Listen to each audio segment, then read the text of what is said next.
Baik, Assalamualaikum warahmatullahi wabarakatuh. Perkenalkan, saya Rizky Rahmawati dengan NIM 2010301072.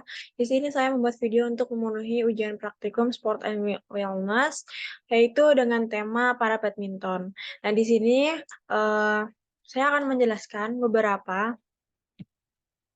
Yang pertama ada definisi. Nah, untuk definisi para badminton itu yaitu variasi dari olahraga bulu tangkis yang dimainkan oleh para atlet dengan disabilitas. Olahraga ini dirancang khusus untuk atlet dengan berbagai jenis disabilitas fisik, terutama termasuk para atlet dengan gangguan mobilitas, kelumpuhan otot atau gangguan penglihatan. Nah, tujuan dari para badminton ini yaitu untuk memberikan kesempatan eee, yang andil bagi para atlet dengan disabilitas untuk terlibat dalam olahraga kompetitif.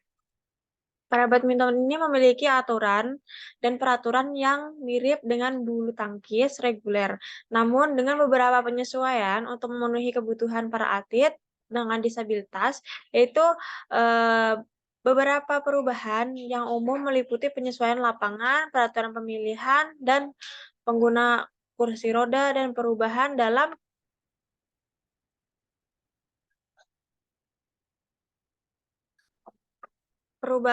dalam aturan poin. Nah, kemudian selanjutnya, nah di sini ada beberapa gambar, para badminton dari disabilitas, para atlet. Nah, untuk klasifikasinya, yang pertama ada SL, atau dinamakan dengan standing atau lurus, yaitu atlet-atlet ini dengan disabilitas yang berdiri atau memiliki yang, gangguan mobilitas ringan, mereka dapat bergerak, secara bebas di lapangan. Kemudian yang kedua ada SU, atau standing atau uluran. Itu atlet-atlet dengan keterbatasan atau kelumpuhan pada salah satu tungkai bagian atas, mereka dapat bergerak secara bebas di lapangan. Kemudian yang ketiga yaitu SH, atau standing atau penglihatan terbatas, yaitu atlet-atlet ini dengan gangguan penglihatan. Untuk WH atau wheelchairs atau kursi roda, ia itu merupakan atlet-atlet yang menggunakan kursi roda dalam bermain para badminton. Nah, kemudian, ada beberapa yaitu, klasifikasinya yang untuk SL atau standing, yang pertama, ada 2, ada SL3 dan SL4. Nah, untuk SL3 ini merupakan, gangguan mobilitas secara signifikan, yaitu di salah satu atau kedua tungkai di bagian bawah. Nah, kemudian untuk SL4, yaitu merupakan atlet ini memiliki gangguan mobilitas ringan, yaitu di salah satu atau kedua, tungkai bagian bawah. Nah, kemudian untuk SU. Nah, untuk SU, ada satu saja, yaitu SUS, yaitu merupakan atlet ini merupakan, suatu atlet yang, memiliki kelumpuhan pada salah satu tungkai bagian atas. Kemudian selanjutnya ada SH atau, disabilitas penglihatan terbatas. Ini ada 3 klasifikasi, yang pertama SH6. Nah, untuk SH6 ini, atlet dengan penglihatan terbatas, yaitu mereka memiliki penglihatan yang lebih baik dibandingkan dengan kategori SH7 dan SH8. Untuk SH7 sendiri, yaitu penglihatannya itu terbatas dibandingkan dengan kategori SH6. Untuk, SH8, atlet ini penglihatannya itu yang paling terbatas dalam kategori SH. Nah, kemudian ada yang terakhir atau WH, yaitu wheelchairs, yaitu merupakan, gangguan, para atlet ini menggunakan kursi roda, di mana di sini ada 2 klasifikasi, yang pertama ada WH1.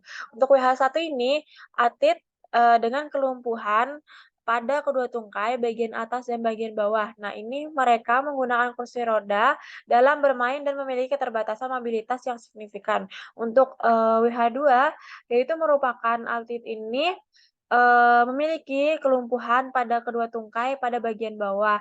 Nah, mereka menggunakan kursi roda dalam bermain dan memiliki tingkat mobilitas yang lebih tinggi dibandingkan dengan kategori WH1. Nah, kemudian selanjutnya, ada common injuries, di mana di sini, eee, saya mendapatkan penelitian di jurnal, yaitu melalui PubMed NCBI. Nah, di mana patellar tendinopathy itu dan rotator cuff tendinopathy dan, back muscle strain-nya ini, yaitu injury yang paling sering dilaporkan terjadi pada atlet para badminton.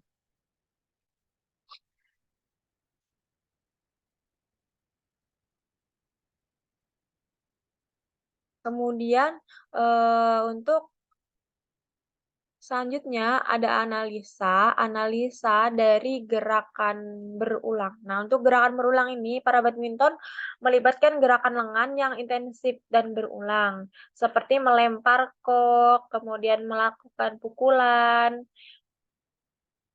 dengan raket. Nah, kemudian yang kedua melalui kontak fisik.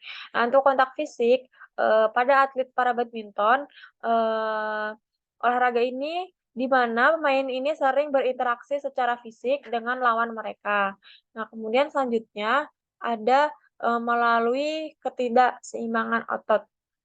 Analisa dari ketidakseimbangan otot, di mana aktivitas yang berulang ini dapat, eee, menyebabkan ketidakseimbangan otot, kemudian, otot ini menjadi lebih kuat dan atau lebih lemah. Misalnya, pemain yang terlalu sering menggunakan otot lengan dan bahu tidak cukup melibatkan otot-otot penopang dan stabilisator dapat mengalami cedera pada bahu. Nah, kemudian selanjutnya yang terakhir yaitu, analisa pembebanan berlebihan, di mana latihan berat dan pembebanan itu berlebihan tanpa cukup waktu pemulihan dapat menyebabkan cedera pada bahu dan lutut. Kemudian selanjutnya ada penanganan fisioterapi.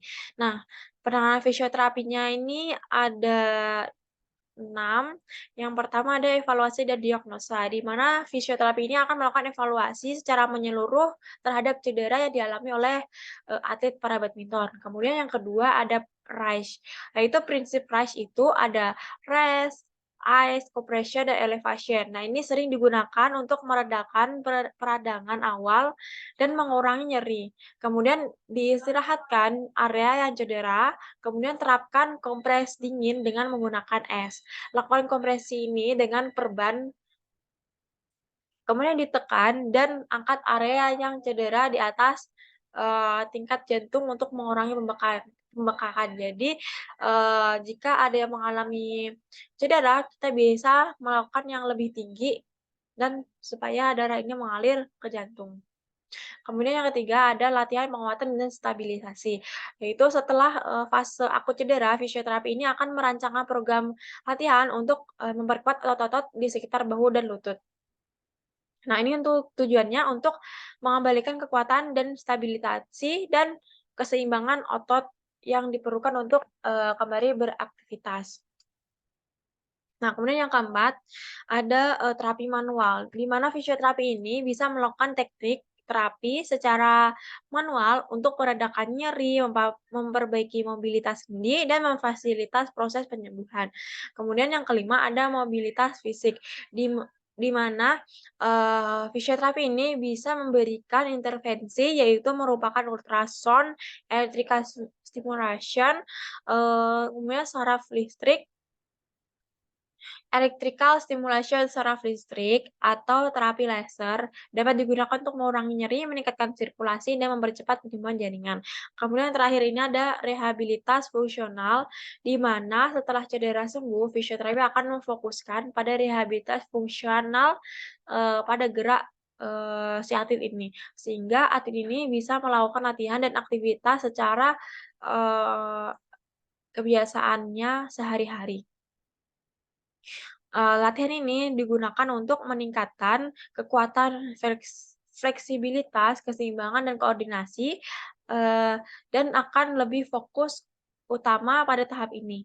Sehingga atlet ini bisa, sembuh, kemudian bisa melakukan aktivitas seperti para badminton dan bisa melakukan lomba-lomba selanjutnya. Nah, untuk program latihan, pada bahu, ini kita ada 4, yang pertama penguatan otot rotator cuff. Nah, ini bisa, latihan isometrik, yaitu wall push atau hand press, untuk memperkuat otot rotator cuff. Kemudian ada peningkatan stabilitas bahu, yaitu menggunakan, plank with shoulder tap. Nah, latihan plank untuk mengetuk bahu secara bergantian untuk meningkatkan stabilitas bahu. Kemudian push up juga bisa dilakukan. Nah, kemudian penguatan otot quadriceps, yaitu ada squat, ada leg press, ada leg curl, dan deadlift. Kemudian yang terakhir ada peningkatan stabilitas lutut, yaitu ada beberapa latihan. Yang pertama, nah ini ada step up, kemudian ada lunge, kemudian ada peningkatan keseimbangan dan proprioception, dip, kemudian single leg balance, dan yang terakhir ada Bosu bar exercise, di mana latihan ini bisa dilakukan pada atlet-atlet disabilitas yang mengalami, eee, cedera pada bahu. Sekian presentasi dari saya, apabila apabila ada salah kata mohon dimaafkan. Wassalamualaikum warahmatullahi wabarakatuh.